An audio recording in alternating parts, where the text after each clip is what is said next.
Good evening, visitors. Welcome to the Australian War Memorial's Last Post ceremony. My name is Emily Hiles, and joining us today from the Royal Australian Air Force is Sergeant Rachel Hopkins. This evening, we warmly welcome the family of Flight Sergeant Charles Frederick Walters, whose story will be told shortly. We're also honoured to acknowledge Major General Jamal Lulael, Assistant to the Chief of Defence Force of Indonesia for Logistics, and Mrs. Indah Mulyaningsih, and their accompanying delegations. We also welcome Air Commodore Peter McDermott, retired, representing the Air Force Association. We welcome the veterans who have served, those that are still serving, and the families that love and support them. The live stream of this ceremony is made possible by the Returned and Services League of Australia and the RSL and Services Club Association. We welcome members who are watching a broadcast of this ceremony across Australia. During this evening's ceremony, wreaths will be laid at the base of the Pool of Reflection by family, visitors to the memorial, and students on behalf of Dubbo South Public School from Dubbo, New South Wales. If you're able, please stand and join in singing the National Anthem.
Students, please be seated.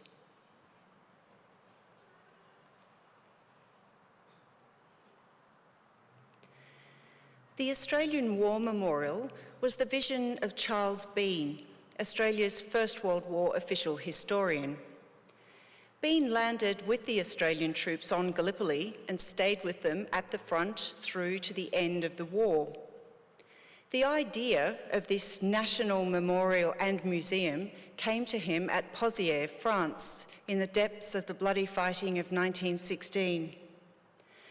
Bean's idea was that this would be a place where family and friends could mourn loved ones buried in faraway places. It would also be a place that could help all Australians understand what these men and women had endured and what they had done for us. Bean's vision, to which we remain true, is best expressed as inscribed in the entrance to the memorial's galleries. Here is their spirit, in the heart of the land they loved. And here we guard the record which they themselves made.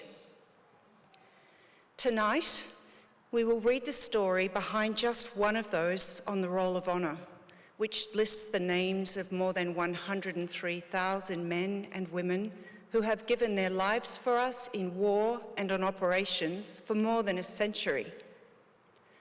But first, we present a lament, Flowers of the Forest. Wreaths and floral tributes will now be laid at the base of the Pool of Reflection.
Today, we remember and pay tribute to Flight Sergeant Charles Frederick Walters, who was killed during the Second World War. Charles Walters, known as Chazzy, was born on the 18th of April 1925 in Ipswich, Queensland, to Charles and Josephine Walters. He had 4 older sisters, Mona, Veronica, Oriel, and Clarice, and an older brother, George. Their father was a bookmaker's clerk who enlisted in the Australian Imperial Force in 1917, but he was discharged a year later when his wife became ill. Charles Walters attended the Christian Brothers College in Ipswich and St. Joseph's College in Brisbane. After leaving school, he studied typewriting part-time at Ipswich Technical College and worked as a junior clerk with the Queensland Electoral Office. Having served for a year as a cadet and then corporal in the Air Training Corps, Walters enlisted in the Royal Australian Air Force on the 21st of May 1943, aged 18. He was trained as an air gunner, and in February 1944, he received his gunner's badge and was made sergeant. Walters embarked for overseas service from Brisbane on the 1st of March 1944, arriving in the UK in April. As part of the Empire Air Training Scheme, he was one of almost 27,500 RAAF pilots, navigators, wireless operators, air gunners, and flight engineers who joined Australian and British squadrons in Britain throughout the course of the war. Further specialist training followed in England, and in August, Walters was promoted to flight sergeant. On the 4th of December 1944, he was posted to number 463 Squadron, RAAF. As part of Bomber Command, the squadron flew the 4-engine Avro Lancaster heavy bomber. Just after midnight on the 5th of January 1945, Bomber Command launched a raid to destroy a well-entrenched German garrison at Royan in France. There were fears that this seaside fortress could be operating U-boats, and it was proving difficult to put it out of action.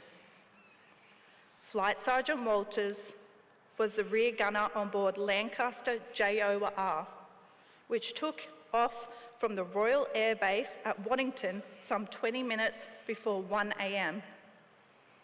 Of the 16 aircraft committed to the mission by number 463 Squadron, Walters Lancaster was the only one that failed to return.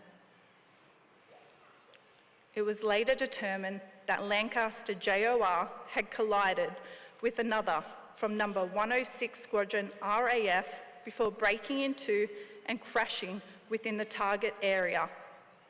There were no survivors. Those killed along with Flight Sergeant Charles Walters were fellow Australians, Flying Officer Jack Milne, Warrant Officer William Simpson, and Flight Sergeants Charles Fincham, John Prince, and Sydney Brown, along with British Sergeant Ernest Freeman. After the war, the remains of Commonwealth servicemen buried in Europe were examined and identified where possible. However, the aircraft's wreckage had been partially destroyed in the bombing, and only the bodies of Milne, Fincham, Prince, and Freeman could be identified. Flight Sergeant Walters has no known grave, and he is commemorated on the memorial to the missing by the Thames at Runnymede in Surrey. Charles Walters was 19 years old. He was dearly missed by his family, who placed in memoriam notices in the newspaper for years after his death.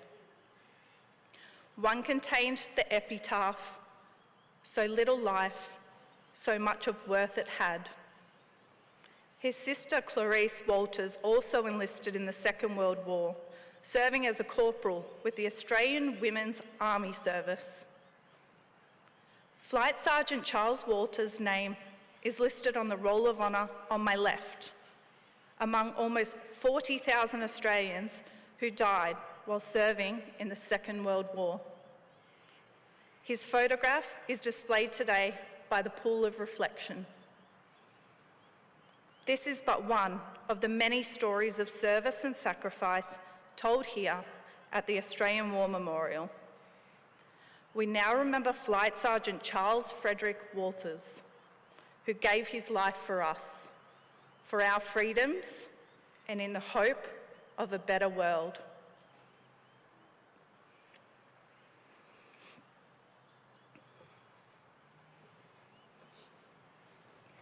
Please stand for the reading of the ode and the sounding of the last post.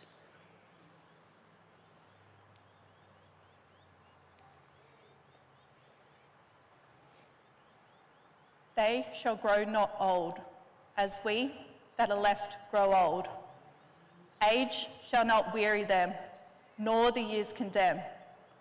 At the going down of the sun, and in the morning, we will remember them. We will remember them.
Lest we forget.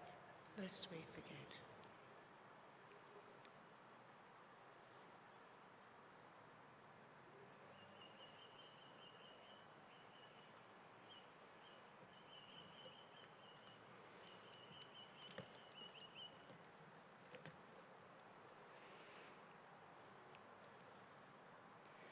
We leave you this evening with the words of the memorial's founder, Charles Bean. Many a man lying out there at Pozières or in the low scrub at Gallipoli, with his poor, tired senses barely working through the fever of his brain, has thought in his last moments, well, it's over. But in Australia, they will be proud of this. Ladies and gentlemen, that concludes the last post ceremony. On behalf of our director, staff and volunteers, thank you for visiting the Australian War Memorial today and for your continued commitment to the memorial's redevelopment. We wish you all a very pleasant evening.